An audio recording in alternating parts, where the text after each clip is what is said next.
छोटे छोटे बच्चे घूम रहे हो हैं। ये बताओ लाइसेंस बना है आपका? जी सर बना। इधर आ जाओ। कौन सा लाइसेंस है? लर्निंग है सर। लर्निंग है अभी। किस चीज़ का लर्नर है? 2 व्हीलर है, 4 व्हीलर है? 2 व्हीलर दोनों में हाँ, 2+4 का लर्नर्स है। लर्नर्स में आप चला सकते हो हाईवे पे ऐसे गाड़ी जैसे चला रहे हो? नहीं सर अभी तो नहीं। रूल्स क्या है आपको पता है? रोज से लर्नर्स में क्या चला सकते हो, कैसे जानते हो? लर्नर्स लाइसेंस अगर आपके पास है, जिसको लर्निंग लाइसेंस भी आम बोलचाल की भाषा में बोलते हैं। नमस्कार नमस्कार जय हिंद मेरे प्यारे प्यारे साथियों। तो इनके पास लर्नर्स लाइसेंस है। ये आप देख सकते हैं 4 व्हीलर है। लर्नर्स लाइसेंस के क्या क्या नियम है, पूरी वीडियो देखिए, आपको एक एक नियम बारीकी से पता चल जाएगा। मैं सब कुछ आज बताने वाला हूँ। लर्नर्स लाइसेंस कब बनता है तो मैं बताना चाहता हूँ आपको कि जब आप 18 साल के पूरे हो जाते हो, 19वें में लग जाते हो, 19 रनिंग स्टार्ट हो जाता है, मतलब 18 साल एक दिन के भी आप जब होते हो तो आप लाइसेंस के लिए अप्लाई कर सकते हो। चाहे 2 व्हीलर के लिए चाहे 4 व्हीलर के ड्राइविंग लाइसेंस के लिए अप्लाई कर सकते हो। जब आप अप्लाई करते हो तो आपका सबसे पहला जो लाइसेंस बनता है वो लर्नर्स लाइसेंस बनता है कि आपसे कुछ क्वेश्चंस पूछते हैं आईटीओ रीजनल ट्रांसपोर्ट ऑफिस में, या डीटीओ कहें हम, डिस्ट्रिक्ट ट्रांसपोर्ट ऑफिस में। कुछ सवाल के जवाब आप देते हो और वहाँ पर आपका चयन कर लिया जाता है और आपको लर्नर्स लाइसेंस दे दिया जाता है। मतलब ये समझा जाता है कि आप सीख सकते हो, सीखने लायक हो, ये समझ आ जाता है। अब आप निकल चले गाड़ी, ठीक है, हाईवे में लेके इसको। लेकिन एक डाउट है मन में कि क्या हम लर्नर्स लाइसेंस लेके हाईवे में चल सकते हैं? क्या हम दूसरे स्टेट में जा सकते हैं? इसका नियम क्या है? तो मैं पूरा नियम बता रहा हूँ आपको। सबसे पहले तो आपकी गाड़ी में आगे और पीछे एल मार्क होना चाहिए, एल साइन होना चाहिए। नियम नंबर 1 समझ लीजिए। अगर 2 व्हीलर है तो उसके 2 व्हीलर के आगे पीछे, है ना, 2 व्हीलर में भी आगे पीछे और 4 व्हीलर में भी आगे पीछे एल साइन, एल मार्क होना चाहिए, रेड कलर से होना चाहिए। अब वो ट्रायंगल में है कि स्क्वायर में है कि सर्कल में है, वो आपके स्टेट के अकॉर्डिंग, जिस भी आप स्टेट से हो, जिस राज्य से हो, उसके राज्य के नियम के अनुसार उसका एक आकृति होती है, उस पे एल लिखा होना चाहिए और स्पष्ट तौर पर दिखने वाला लिखा होना चाहिए कि कोई अगर दूर से देख रहा है तो उसको क्लियरली दिखे कि एल मतलब लर्नर इसको चला रहा है, ठीक है।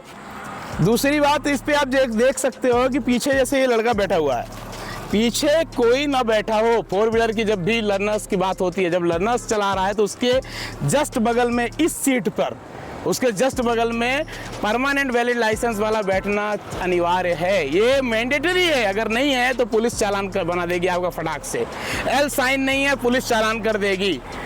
बगल में जो बैठा हुआ उसके पास परमानेंट वैलिड लाइसेंस नहीं है तो पुलिस चालान बना देगी।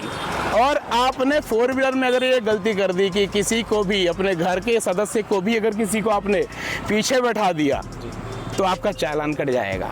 इसलिए पूरा नियम मैं बताते जा रहा हूँ, उसको ध्यान से समझिए। आपको 4 व्हीलर में लर्नर्स लाइसेंस अगर गाड़ी चला रहे हैं तो 4 व्हीलर में पीछे किसी को नहीं बैठाना है। 2 व्हीलर के लिए अगर हम बोले तो जो पीछे बैठ के चलते हैं हमारे, उसके पास परमानेंट वैलिड लाइसेंस होना चाहिए। 2 व्हीलर में भी एल मार्क होना चाहिए। मेरी बात को बहुत से ध्यान सोच के समझिए कि अगर हम सर्कल के अंदर एल मार्क बनवा रहे हैं तो उसका एक पैमाना होता है, निश्चित पैमाना होता है, ठीक है। उसकी कितनी चौड़ाई होनी चाहिए, उसकी कितनी लंबाई होनी चाहिए, ये सारी स्थितियाँ देख के समझ के एल मार्क लिखवाना है, समझे आप। अब सवाल पैदा होता है, क्या हम हाईवे, नेशनल हाईवे में चल सकते हैं लर्नर्स लाइसेंस में? बिल्कुल चल सकते हैं, लेकिन सारे कंडीशंस फॉलो करने के बाद। क्या हम दूसरे स्टेट में जा सकते हैं लर्नर्स लाइसेंस में? बिल्कुल जा सकते हैं, लेकिन सारे कंडीशंस फॉलो करने के बाद। क्या हमें बीमा कवर, बीमा क्लेम मिलता है लर्नर्स लाइसेंस में? नहीं मिलता, बिल्कुल नहीं मिलता। ये बैड न्यूज़ है किसके लिए? जो लर्नर्स लाइसेंस पे चल रहे हैं, ठीक है। आपके द्वारा अगर कोई दुर्घटना घटित होती है तो वहाँ पर आपको बीमा कंपनी कोई भी क्लेम नहीं देगी, ठीक है। अब लर्नर्स लाइसेंस के कितने महीने बाद तक, लर्नर्स लाइसेंस के कितने महीने बाद तक आप परमानेंट वैलिड लाइसेंस को अप्लाई कर सकते हो? तो लर्नर्स लाइसेंस की बनने की डेट से लेके 6 महीने के अंदर अंदर आपको परमानेंट वैलिड लाइसेंस के लिए अप्लाई करना होता है। अगर आप नहीं करते हो तो वो पूरा का पूरा इनवैलिड हो जाता है और आपको फिर से एक नई मुसीबत आएगी, नया टेस्ट दोगे लर्निंग के एग्ज़ाम के लिए और फिर वो अलग से फीस लगेगी, बहुत सारी परेशानियां। तो याद रखिएगा, लर्नर्स लाइसेंस बन गया है तो 6 महीने के अंदर अंदर परमानेंट वैलिड लाइसेंस के लिए अप्लाई कर देना है।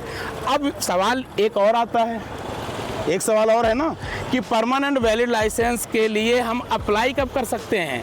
तो लर्नर्स लाइसेंस बनने के 1 महीने बाद से ही आप परमानेंट वैलिड लाइसेंस के लिए अप्लाई कर सकते हो। तो ये कुछ रही छोटी मगर मोटी बातें।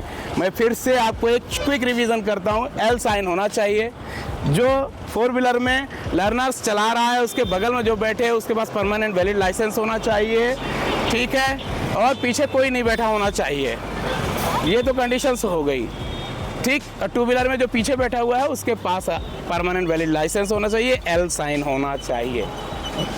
पुलिस तो चालान नहीं करेगी और मैंने बीमा के बारे में बता दिया। तो कैसा लगा ये दोस्तों, ये आपको ये जानकारी, आपको कैसी लगी ये जानकारी? बढ़िया सर। अभी आपका मैं चालान नहीं कर रहा हूँ, आपको समझा कर छोड़ रहा हूँ। सो प्लीज़ अब आप मत चलाइए, और ख़ास करके इनको तो मत बैठा के चलाइए। छोटे छोटे नन्हे मुन्ने बच्चों को बिल्कुल नहीं बैठाना, जैसे आप नन्हे मुन्ने हो वैसे इनको भी मत बैठाना, अपने बगल में बैठाना।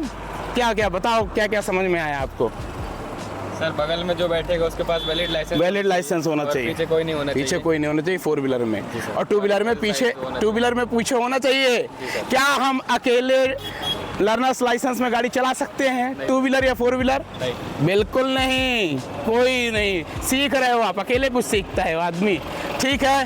तो कैसी लगी ये वीडियो? खूब घुमा के शेयर कीजिएगा, पूरी इंडिया में घुमा दीजिए इसको। जय हिंद, जय भारत।